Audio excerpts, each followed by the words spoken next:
Perkembangan terkini kasus. Penyidik telah menetapkan 4 tersangka baru dalam kasus kematian Brigadir Esko Faskarralili. Keempat tersangka tersebut adalah anggota keluarga dari tersangka utama, yaitu Bribtu Rizka Sintiani, istri korban. Mereka adalah Nur Aini, ibunda Bribtu Rizka, Amaksiun, ayahanda Bribtu Rizka, Dani Rifkan, adik Bribtu Rizka, dan Pauzi, sahabat korban Brigadir Esko. Kronologi dan dugaan peran tersangka. Penetapan tersangka ini terjadi setelah aksi demonstrasi dan kerusuhan yang menargetkan rumah keluarga tersangka. Peran mereka dalam kasus ini masih diselidiki, namun diduga mencakup beberapa kemungkinan, sebagai dalang, pelaku eksekusi, pihak yang membantu, atau yang menutupi kejadian. Analisis sementara mengarah pada kemungkinan bahwa Bribtu Rizka sebagai pelaku utama, kemudian meminta bantuan orang tua, adik, dan sahabat korban untuk menghilangkan jejak. Hal ini diduga kuat karena mustahil Bribtu Rizka seorang diri mengangkat tubuh korban yang lebih besar ke lokasi penemuan. Motif yang masih samar.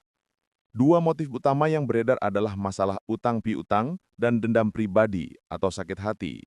Motif utang dianggap kurang kuat karena nominalnya, meski besar ratusan juta, dinilai masih dapat diatasi oleh seorang PNS seperti korban. Keterkaitan dengan klaim asuransi jiwa juga diragukan.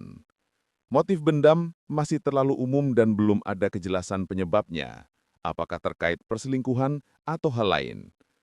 Pihak keluarga korban menduga ada keterlibatan oknum polisi lain, mengingat adanya upaya penghapusan jejak digital pada ponsel korban yang membutuhkan keahlian tertentu.